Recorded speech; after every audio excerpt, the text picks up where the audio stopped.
Okay, so we're going to have a look at these accruals and prepayments. Going to have a little go through a question. Just going to repeat a little bit that was in the PowerPoint about how to deal with the accounts and how to know what goes on what side. So remember that it's all about consumption. So it's when you use the item, not when you pay for it. Now, an expense account is increased through a debit, it's decreased through a credit. So therefore, anything that we use this year is going to go onto the debit. Anything that we used last year or next year will go onto the credit. All right. So as a little example, let's just do a rent account. So last year we owed for rent £500 that we still haven't paid. So that would go onto the credit side because it belongs to last year. This year we paid £10,000 from the bank. Credit the bank, debit the rent account. Then we still owe for one of our buildings £1,000 at the year end. Now we've used that this year, so it's going to add to the account. All right. So then when you come to balance it off, you've got 11,000 on that side, 11,000 on that side. So we would have a transfer figure of 10,500. Bring that down as well at 1,000. So that tells us exactly how much of the expense we have used in that year. That's what the transfer figure is telling you. How much of that expense did you use in the current financial year? So this year on the debit, last and next on the credit for an expense.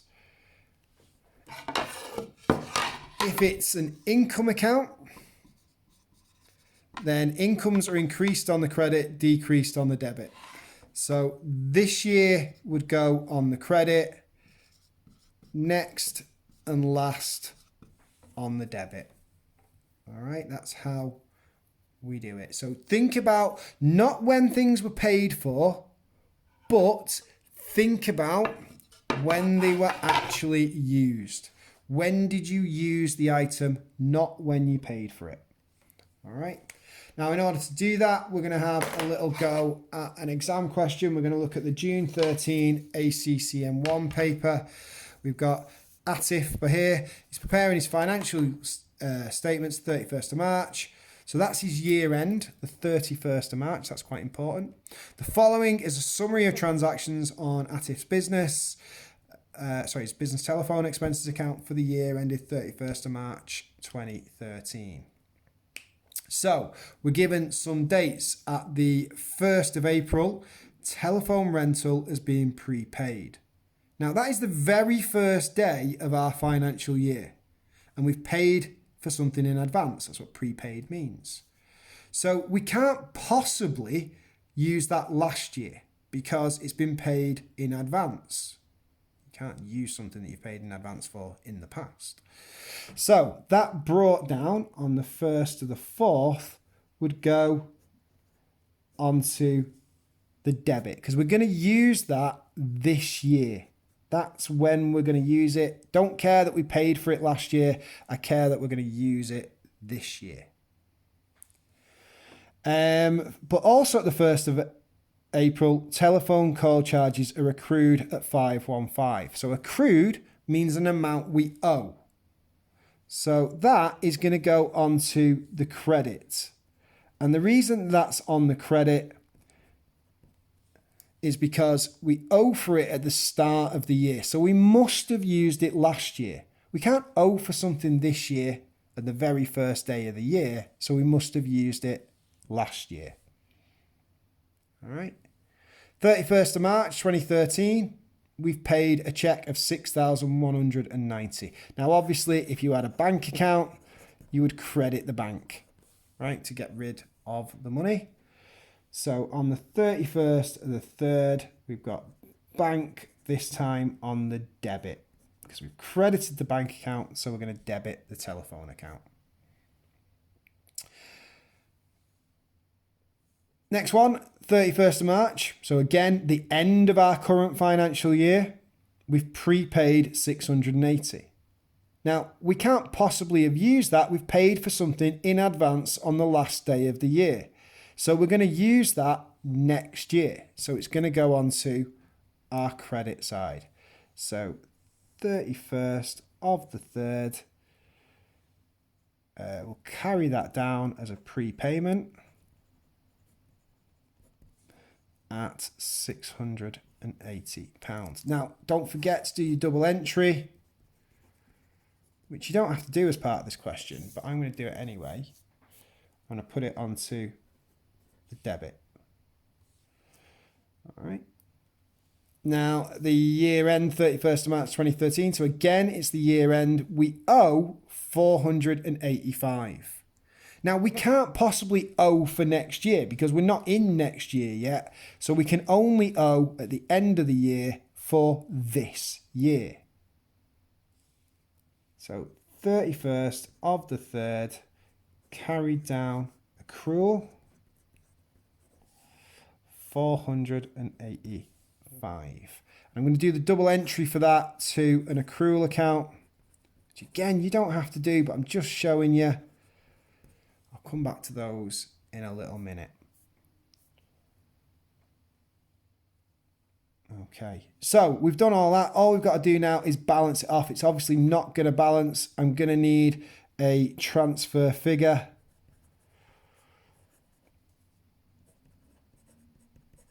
I'll call it 31st of the 3rd. And I will balance this off. So I've got